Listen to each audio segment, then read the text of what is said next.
I need you to hate so I can use you for your energy.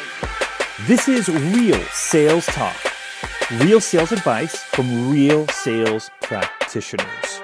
Giving you tips on how to dominate your sales quota are your co-hosts, Sean Mitchell and Phil Keene.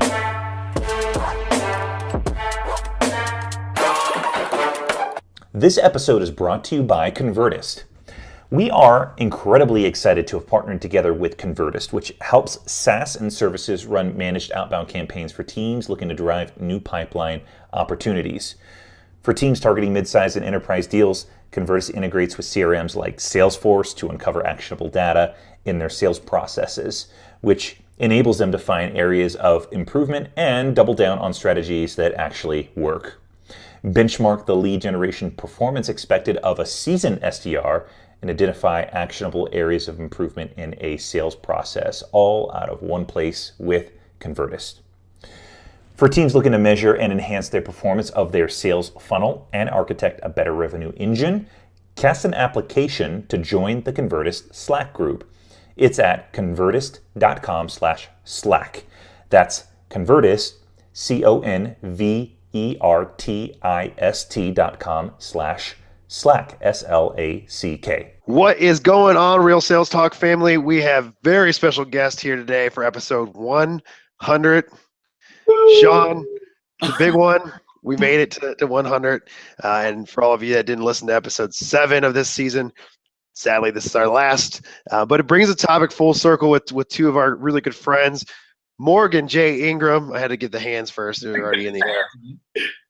And John Barrows, another great friend of the show. If you guys don't know, they're up to some bad news, good news, great news, all that stuff. They're focusing on 2018 and all the great things going on there. Sean's he's crushing it in the real estate game. Things are going on. So that's going to bring us to our topic, which is focus, right? So all four of us are starting these new adventures in our life, and we're making changes and we're focusing. So that's the topic of really the show today, but we're gonna spitfire probably a lot at you. But let's jump into it. Sean, tell me a little about what's going on in the real estate world. You are sitting in your car right now. Obviously a busy man. Tell me what's up. I'm currently in my mobile office called my car. Got this nice little sunlight here. Get the natural light in my office. I love it. It's super inspiring. No, everything is good. I'm downtown right now. I've been spending a little bit of time downtown. I've got looking at buying a 1-bedroom, two bath loft.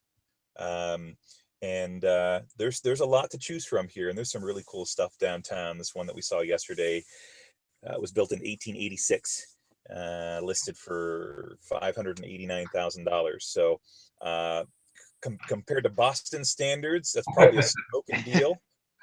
Compared to Atlanta standards, maybe not so much. It's probably really expensive.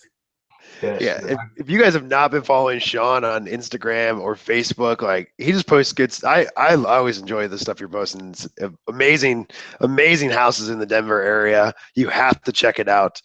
Is there a certain hashtag you use, Sean, or anything like that?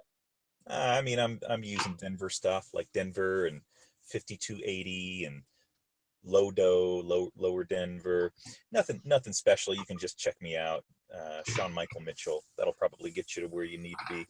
So find Sean on Instagram. Check out some amazing houses, some of the properties he's wheeling and dealing on right now and closing deals. So that leads us to our guests, John and Morgan. You guys have been up to all sorts of crazy stuff recently. John, you're a hard man to get a hold of. Morgan, you're a hard man to get a hold of. Tell me what's up in your guys' world. Yeah, I don't know, Morgan, you want to jump in and kind of give them the update on what we're doing these days?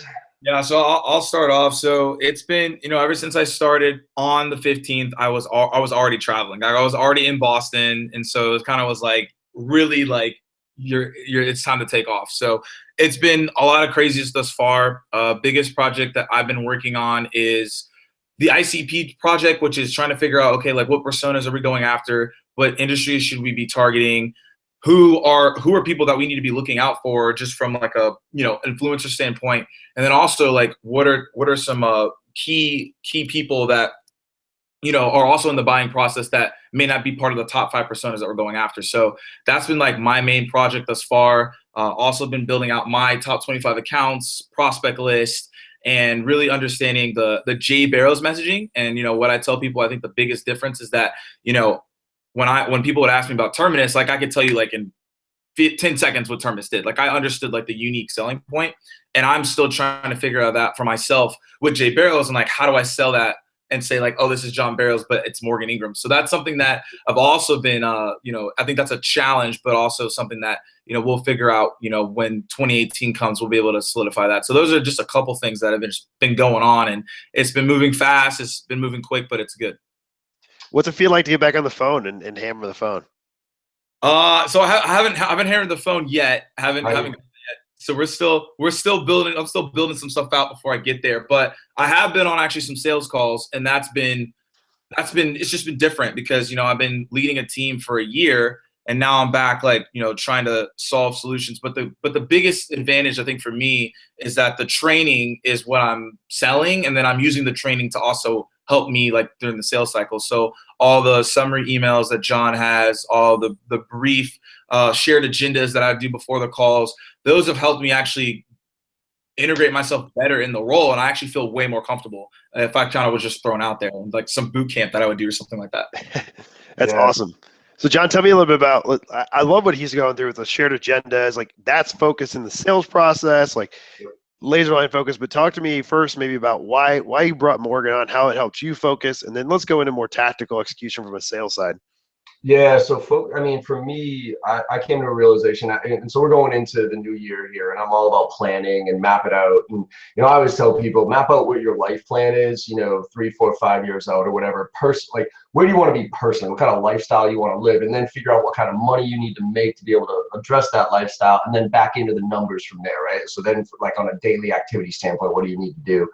And backing up a while, my life goal has always been, to spend more time with my daughter, right? And my wife. Like I travel way too much. I got a 7-year-old kid at home. I'm my wife, and it's just hard. The more I'm gone, the harder it is. And so I've tried to figure out this balance that would allow me to live a certain lifestyle, but also be home a certain amount. So there's money and lifestyle there.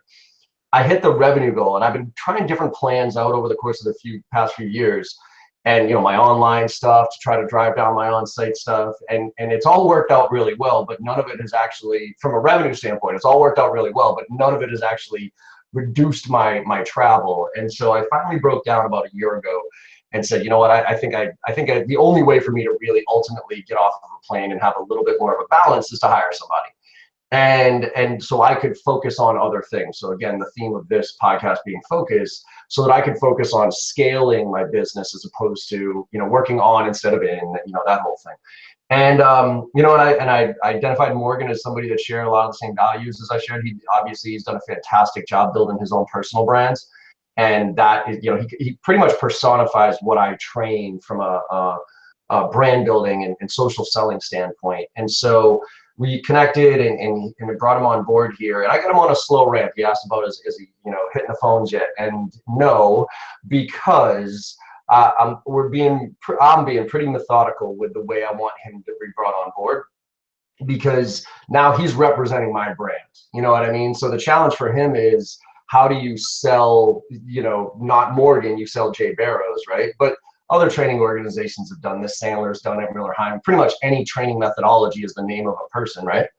My challenge is how do I get him to represent my brand the way I want him to, the way I want to? Because I've worked really hard over the past 5 years to build it the way I wanted to. And now, how do I get him to transfer that enthusiasm over to other people about the content, not just Jay Barrows and look at me and John gets up there and does his show, song and dance. But how do you really get that, hey, this training works? And Morgan touched on it. He's using the training that I deliver to go and he's going through it effectively. And for two reasons. One is to execute, but the other is to bring me feedback about what's working, what's not working, right? So I can evolve my training to the point where, because I've always been afraid of being that trainer that's like, 20 years ago when I was selling, that type of shit. And I could easily see myself getting into that spot, because at this point, most of my stuff comes through referrals. I'm not making the 50 dials a day anymore. I'm still making calls. I'm still sending emails. but I'm not on the ground floor, and Morgan is. And so my job right now is to ramp him the right way, using my training, making sure it still works, allowing him to stay laser focused on our ideal customer profile, on really the right type of clients for us, but also figuring out how to deliver, so that eventually, as he ramps and takes over more of the on-site stuff, I can then really focus on other things to help scale and put us in a position where moving forward, we're going to be in a position to be successful as we scale. I love it. Like, actually, I was having a conversation earlier today with the mutual friend for all of us, Jim Brown, and we were having the conversation, and he's like, think like Vince Lombardi, right? Do you know the first thing that Vince Lombardi taught when he brought his team in? The first thing every single season, no matter what, he's like, this right here, this is a football. And he started from the very basic. No kidding, right? Yeah, and the same thing like John Wooden. You ever read books about John Wooden? Yeah. This is how you put socks on. Yep. This is how you tie your shoes. Yep. And the whole thing is like, if you get blisters, you're not playing the game in 3 weeks because you got blisters. So it doesn't matter how many jump shots you practice. The basics and the fundamentals matter. So like, it's funny because that's actually a topic of discussion Jim and I had very, very early today, but still, it's super relevant to what we're talking about. Well, I mean, going back to it, I think a lot of, yes, sales evolves quickly, right? But it evolves from like the different forms of communication and that type of stuff. But the fundamentals of sales don't change all that much. You know what I mean? It's still sales, and I believe this to my heart, that sales is an emotional thing, backed up by facts. It's, people buy from people, they don't buy from robots, right?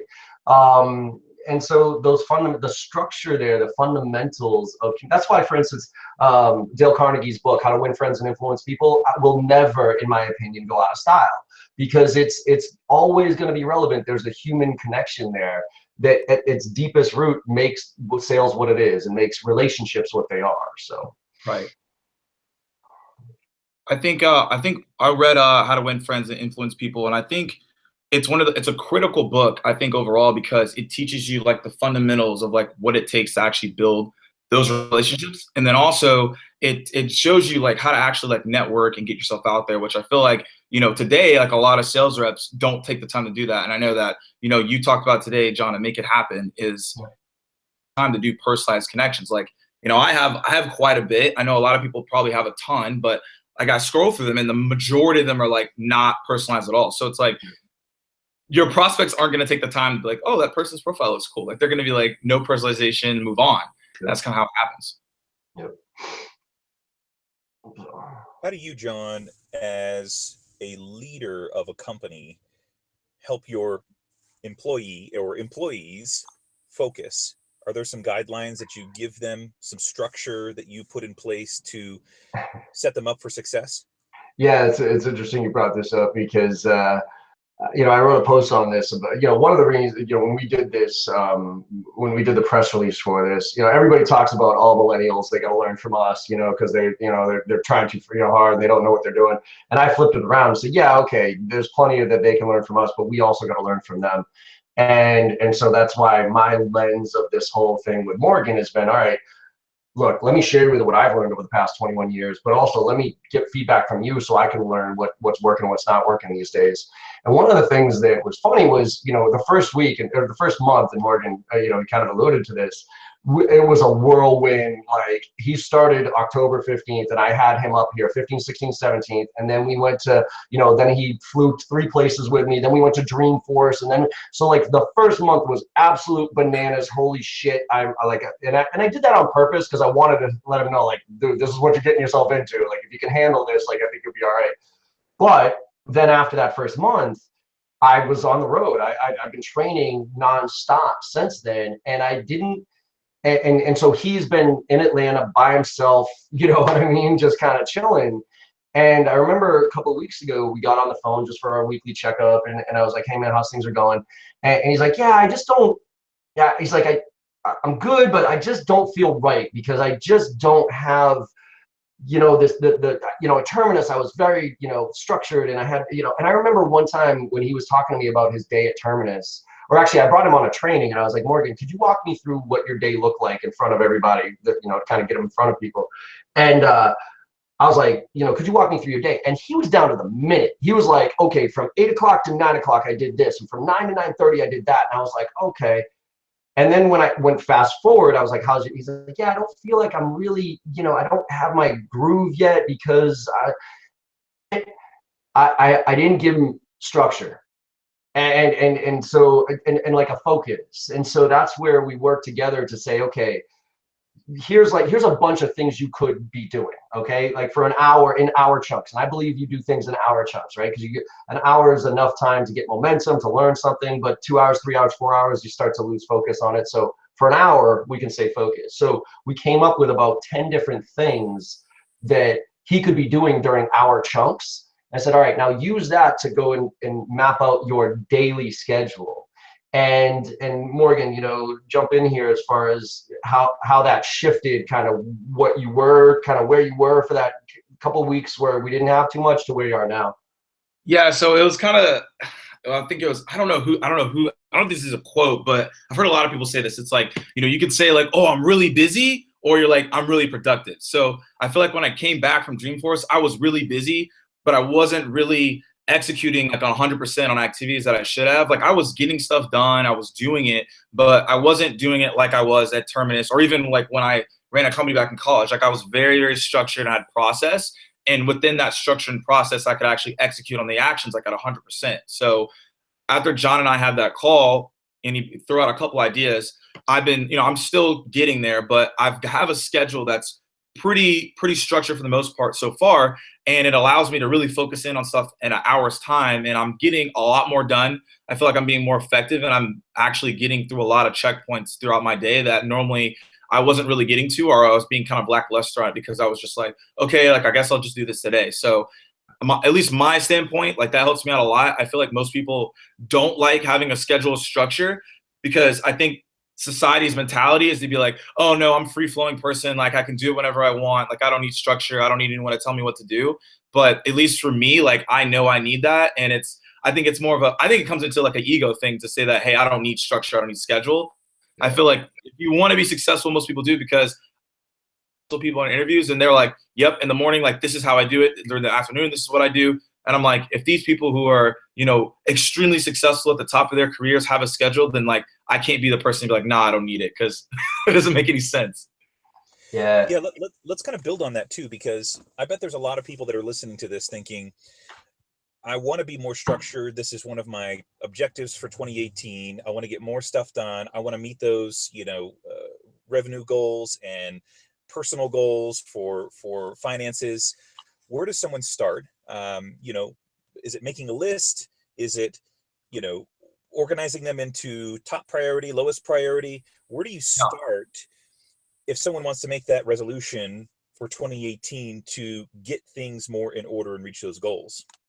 Yeah, I'll hop on that, and then John can overlay it, because I want to talk about what I did at Terminus and then also talk about like what's happening now. So at Terminus, it was the first 3 months at Terminus were like I was doing okay, like I wasn't killing it, like I wasn't, it was whatever. And I knew that I was just doing well, but I knew I could do better. And so I ran across an article, and also my boss was like, hey, like you need to like create a schedule so that you're doing the task that you say that you're doing in your head. Because like you can tell yourself in your head, like I'm going to go to the gym, I'm going to go read a book, but it's completely different when you put it on the calendar and it like pings you and it's like, go read a book or like go to the gym. Because then you're like, oh, I got to actually go do that now. So I did that, and I felt like it was my accountability partner that wasn't beside me, like as a human, I guess, because the calendar pings you and it's like, hey, look, you got to do this. And as humans, we don't want to disappoint people. So if a calendar tells you like you have this coming up, like you are more prone to do it, is what I realized. And so when I put my regimen schedule down, as you kind of mentioned there, Sean, you have to make sure that you're putting priorities or have a list of things that you're going to do. So my things were like, okay, I got to make calls, I got to send emails, I got to do research, I got to prospect, and I got to have meetings that I have on my calendar. So I segmented throughout that my day. And I realized, okay, these are the hours I need to do it. Now, I A/B tested it, because John talks about that. A/B testing is, I said, okay, maybe from 2 to 3 I need to make phone calls. I realized that was the worst time to make phone calls. So I switched it with another time. And so I kind of played, a little bit of Tetris, puzzle pieces, figured out, okay, this is my schedule, to where now I can name it verbatim. Same thing I'm doing with John right now. I don't have it fully fleshed out yet because there's still gaps in my schedule. I know there's things that are going to come up that are going to be of higher priority and importance, like once I start this role, because there's traveling involved, so it's a little bit different. But I still think you need that structure and process to be successful, and then that's how I did it. You got to create a list of things that you have to accomplish in your job, and you have to stick to it. You can't put it on your calendar and be like, no, I'm not going to do that today. And I even did it for my personal life, so that's kind of how I did with my content. Like I would have from like 1 to 5 every single Saturday. Like I would sit down and be like, what content needs to be done for the month, the week, the day. And so that kept me structured, even with gym, and also like, okay, check out different social stuff. I would have that afterward to make sure that I stayed on point. And I feel like that's just crucial overall. So that's how I did it. And John, you can kind of add to that. One thing before you move on, I want to actually call out real quick because it hasn't been actually clearly called out yet. So what John said was, hey, I had to give Morgan clear direction, clear purpose. By that, you were able to build structure. So I think from a management down to someone that's reporting to a manager, by giving you clear guidance and clear structure, because I think a lot of times as a manager, we say something that people get it. People think they get it. But what happens is they don't actually understand what's being said. And it's kind of what happened early with John. It's like, hey, Morgan, go do this stuff. But then he realized, hey, you're not being as productive as you need to. So he stopped and said, hold on, let's clarify. These are the 10 things you need to work on. And what it got you to the place is that you now knew what to go do. So I want to make sure that people heard that, because that was said, but it was said over a couple different dialogues there. So you gave him structure, but you gave him clear structure and clear guidance first. So John, I'll let you continue the conversation. No, you're spot on. I mean, I think that, and I wrote about this as far as the generational divide. And I think the answer to and that's an experiment, Morgan and I are going through right now is Gen Xers and millennials and figuring out, like how to communicate more effectively. And I really do think the answer is structure, because my whole thing on this is, as me growing up at 41 years old, when I was bored in the house, like my mom kicked me out of the house and said, go figure it out. Like, go play in the street. I don't give a shit. Just be home by, dinner time or whatever. So I literally had to go, quote unquote, figure it out. Right. Whereas today, like, and I see it with my daughter, right? Every minute of every kid's day is structured. It's like, go to school from this hour to this hour, then they got soccer practice from this hour to this hour, then they get their iPad for 30 minutes, then they get their homework for 2 hours. So this happens, right? And then they get into the real world, and managers like me say, hey, figure it out. And they look at us like, what are you talking about, figure it out?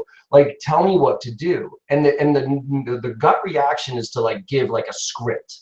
Like, do this, you know what I mean? Here's exactly how to do it, which is the wrong approach, because anybody given a script will follow it. You know what I mean? If that's what they're told to do, that's what they'll do. So I think the answer is not scripts, but structure, because I like creating structure. I don't like being in structure, but I like creating it. And what I found is that the younger generation executes within structure better than the older generations ever would. You know what I mean? Like, and Morgan tapped into it as far as there's like an ego that says, hey, look at me, I'm free flowing and whatever it is. Well, even the most senior sales reps, if you really dig down into it, they do have a structure. They might not have had it put on them. They might have figured it out for themselves, but they have a structure. They wake up in the morning, they do these things. When they prepare for a client, they do 1, 2, and 3. When they follow up, they do X, Y, Z, right? So I think it's incumbent upon leadership to provide 2 things. One is vision, and the other is structure. Because without a vision, and this is, you can kind of see it on my whiteboard here on the back, where, when Morgan came here for kind of our onboarding, one of the first things we did was we went through the why.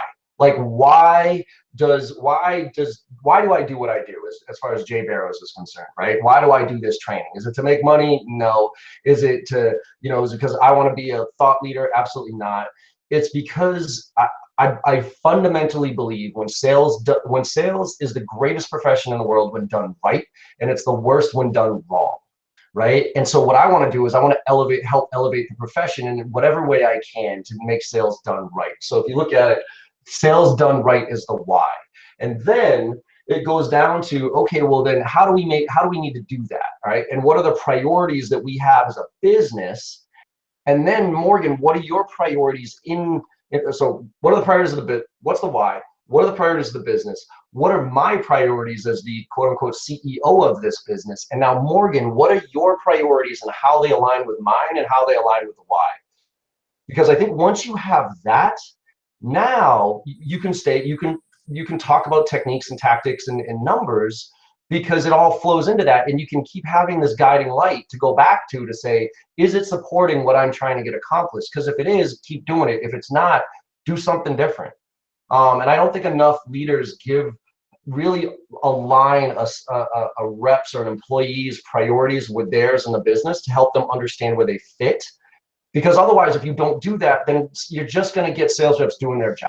They're just going to go in and make their 50 dials, send their emails so they can hit their quota. They're never going to do more than what you're asking for them.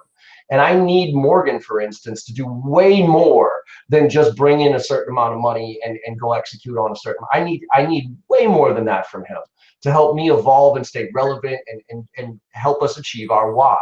So I think those two pieces there, the vision, priorities, and the structure are, if leadership isn't providing that, then I'd be very concerned with the overall health of that business. So let's get tactical. Let's go into the sales process a little bit more for reps that are listening. So you touched on it a little bit. You said, hey, so really good performers have structure to their call. Yep. They have structure to what actually should happen in a conversation. I'm fortunate enough to now have conversations with hundreds and hundreds and hundreds of leaders and execution people from like the front line, AEs, SDRs, etc. And when you get the lone wolf, the best of the best, and you get them in a side conversation without their manager involved, they'll tell you the same thing. I got a process. This is my process. I hit these 7 things every single time. I ask these 3 questions. I lead that call with this. This is the next step 75% of the time. And if it's not this, it's this. Like, you can see that from top performers over and over and over again. So, I mean, think about it as we're walking through the sales process. Morgan, maybe you touched the SDR world, but maybe Barrows, you hit the AE first discovery call. I mean, what's the things we should be doing when I'm on a phone call in order to start working it into my sales process and working it through that sales process? I'll jump in, and then Morgan, you could jump in kind of from your tactical standpoint. But, I think everybody should have a checklist. There should be a checklist of stuff that you do. For instance, let's talk again very tactically before every meeting, right? I have a checklist that I go through that is, I go to LinkedIn, I find out everybody who I'm meeting with, what their names and their titles. I go to LinkedIn, I look at the news and events on their website to see if there's anything recent I can use in conversation. I come up with 2 or 3 relevant questions specific to that, outside of my BANT and my qualification questions, very specific to that client and that person that make it sound like I know what I'm talking about. I have an agenda for every call. I have goals for every call that I write down. And then I bring any relevant case studies or use cases with me to a meeting that is similar to, to the client that I'm meeting with. So that's my checklist. And then that allows me to go literally 1, 2, 3, 4, 5. Okay, I'm ready. Because if you look at my calendar, I mean, Morgan can attest to this. Every half hour, I usually train Tuesdays, Wednesdays, Thursdays. So Mondays and Fridays are usually the only days on my calendar actually have conversations. And if you look at my Mondays and Fridays, it's every half hour. It starts at 7 o'clock in the morning and goes bing, bing, bing, bing, bing, bing, bing, bing, bing. And there might be time in there for lunch, but usually not. So if I don't have that structure, I tend to fall apart, right? So the night before, I look at all my meetings for the day of, and I go through my checklist for every one of them. I use Evernote. So again, to get very tactical here, I use Evernote. And the other thing I recommend is having a structured way to take your notes. So I have a template for the way I take my notes that follows through on my checklist, right? So everything goes in and it's like, okay, now fill in this, this, this, this, and this. Then I have those meetings and I fill in the blanks as far as all my notes. And then I have a follow-up summary email that sucks in all those things that summarize the conversation and the key bullet points that I follow up with after the fact that helps me stay, helps me keep the client accountable for what they're telling me. Right, so that to me, that's that checklist, and then the structured way I take my notes that flows into that, and then a summary email afterwards. I just now hammer through that, and that puts me in a position where now that I'm prepared, now I can my art form can shine, right? Because now I've taken care of all the structural science stuff, and I'm prepared, and I know what what I'm walking myself into. And so now I can relax in that meeting and I can have a conversation as opposed to just, what's the next question I should be asking? And, did I get this? And I didn't get BANT. It's like, no. I'm cool. Let's talk.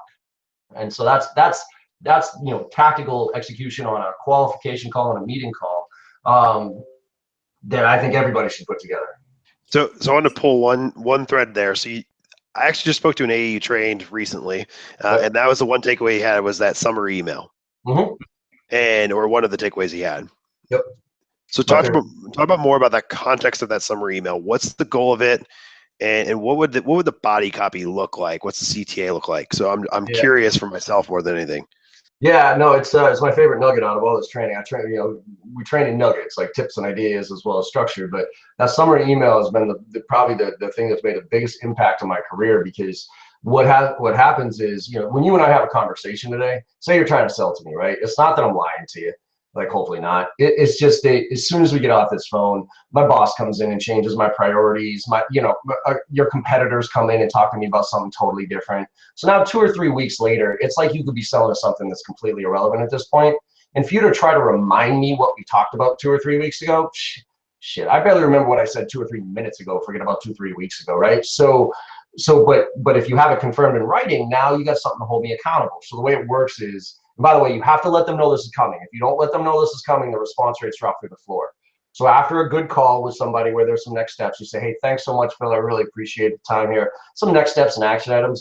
Before I go ahead and do all that, though, what I'm going to do is I'm going to briefly summarize what I was able to gain from our conversation today. I'm going to send it over to you in a quick email. Could you do me a favor and email me back to let me know if it's all accurate and if I missed anything? Right? So I have to let you know what's coming, right? And then you say, yes, John, no problem. And then right after I get off the phone, I take all my notes and I clean them up a little bit. And this is not a chance for you to reiterate your value proposition and don't write a book here. This is purely to confirm what you got from them, the key things. So it goes, hey, thanks for taking the time, Bill. I really appreciate it. Blows a brief summary. Could you please email me back to let me know it's all accurate and if I missed anything? Current situation's this, timeline's this, priorities are this, decision priorities are this, like how you're going to make this decision, and business priorities are this. And then these are the next steps. You're going to do this, I'm going to do that. So like 5, 6, 7 bullet points, core stuff. Priorities and timeline are the key factors there. Then I send it to you and I really try to get you to say, yes, John, that's accurate.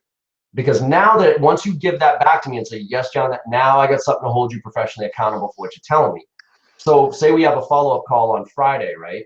And Friday comes and goes and you don't show up. Well, instead of Monday touching base and checking in, whatever, right? What I can do is I can send you back that email and say, hey, yeah, Phil, what's the best? I'm not sure what happened on Friday. What's the best way to get 10 minutes back on your calendar so we can reset expectations based on what we both agreed upon here? And so, again, nice way. Now, the other benefits to this, SDR or BDR handoff to the AE, nice streamlined little process if one isn't in place. AE to CS, customer success, nice little dovetail, put all those things, right? And everywhere along the line, the next meeting I have with somebody, I have an agenda with them. And the first point on the agenda is to review the summary email real quick to make it sure it's still all accurate and move forward as opposed to miss any steps. And so it's really streamlines my process and my way of communicating with clients and holding them accountable.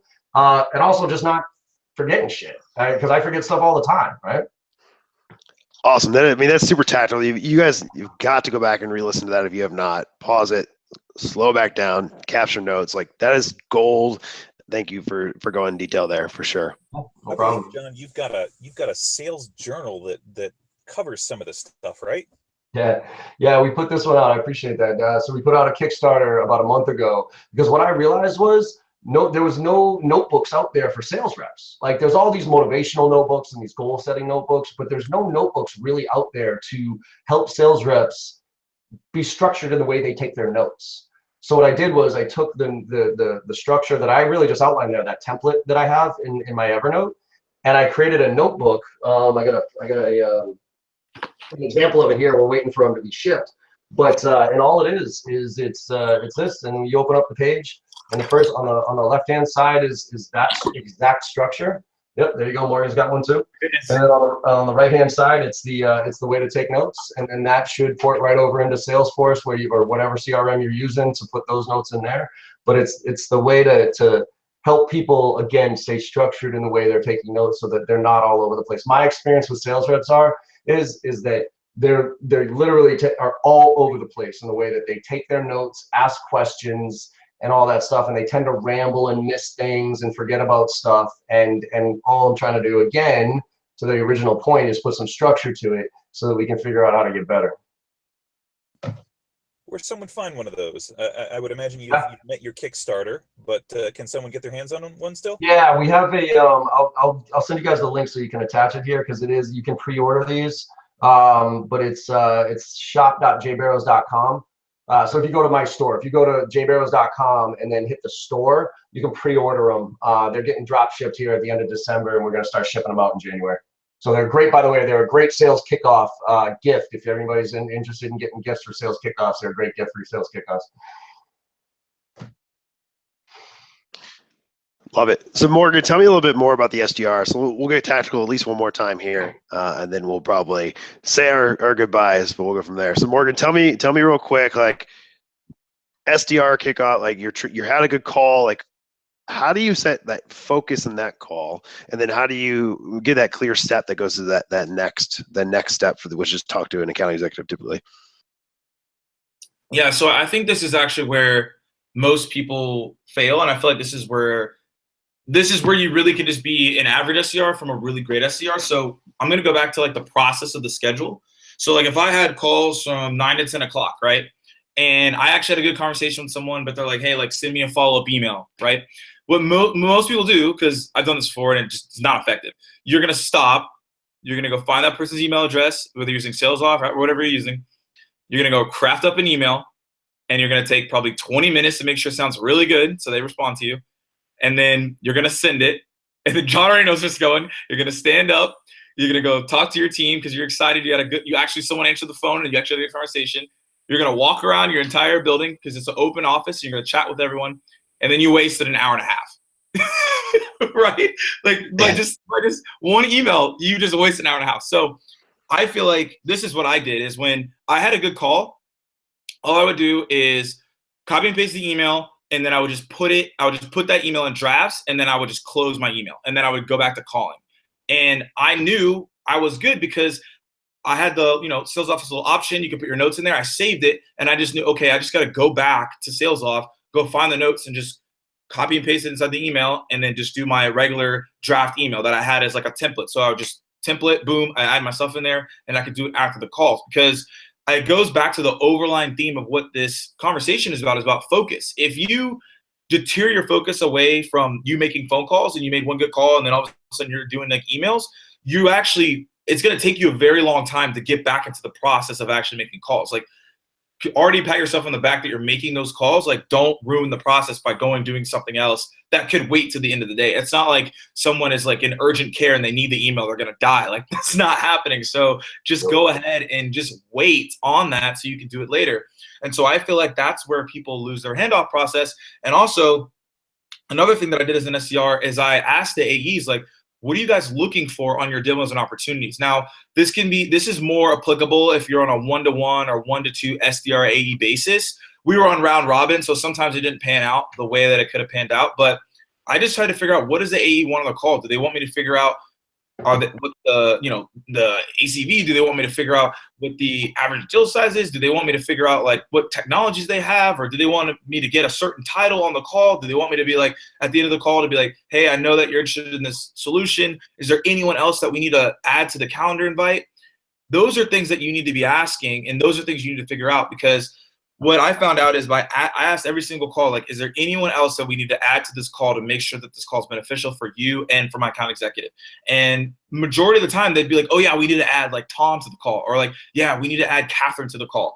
And that way, I know if 2 people are on the call, they're definitely going to show up. Like, because that's accountability again, like I talked about. They're not going to be like, oh, yeah, whatever, I'm not going to show up because Kathy's on the call. Like, you're showing up because Kathy's on the call. So those are things that I think you have to kind of tie into, and to get real tactical is make sure that you're taking the time on your time blocks and your call blocks to be proficient. Don't waste your time doing emails, sending a video, talking to a coworker. Shut it down. Let them know that this is your time to focus and your time to get after it. And same thing goes for when you're crafting personalized emails. Like, don't go and try to respond. If it's inbound, that makes sense, but don't try to respond to all these emails when you're trying to craft personalized emails. Let your brain go through the process of doing these type of activities, because when it gets to 9 o'clock to 10 o'clock every single day, your mind's automatically going to trigger to doing that activity. And that's kind of where I got to. It was like right after it was like when it was 9 o'clock, it was like, people knew I was going to my little corner and I was making calls for an hour.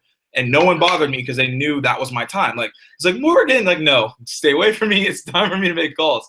And that is what I think that is an issue with most SDRs is, and I get this question a lot, they just don't have an organized schedule. They're going into work to go into work, and they're like, how do I hit my number? It's like, you have to hit your activities at the time that you say you're going to hit your activities. Yeah, and there's been studies on this where it takes 7 to 8 minutes to make that mental switch to go from one phone call to an email, or an email to writing personalized emails. Like, even if you're just button clicking, like the mental model to change what you're doing to move to something else takes 7 to 8 minutes to completely make that switch to something else and focus.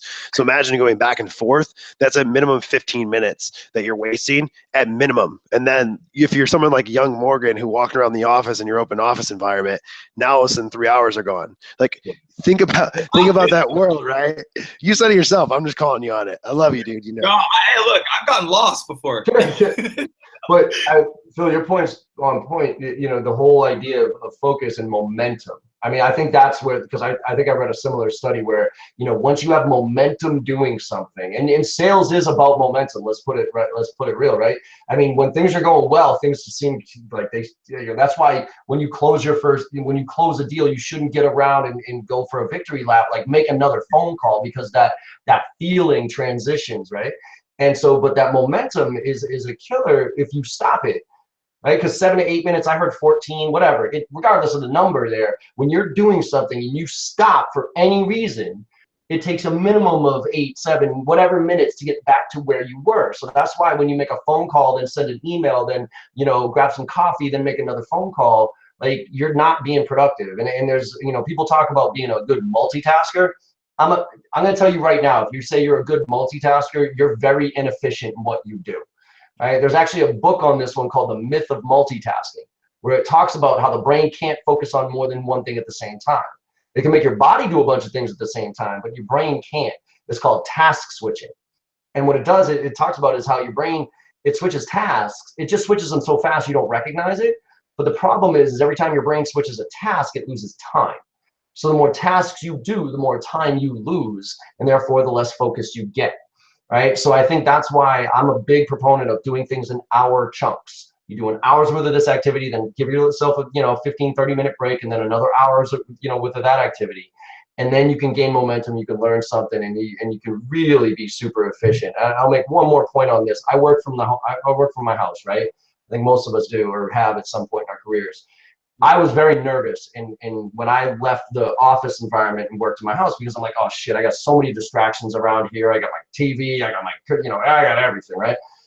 And so I was like, all right, I'm gonna make my office like an office. I'm not gonna buy cool IKEA furniture. I'm gonna get like mahogany shit here, and I am gonna create a routine where every morning I'm gonna get up, I'm gonna leave, gonna get dressed as if I would go to work.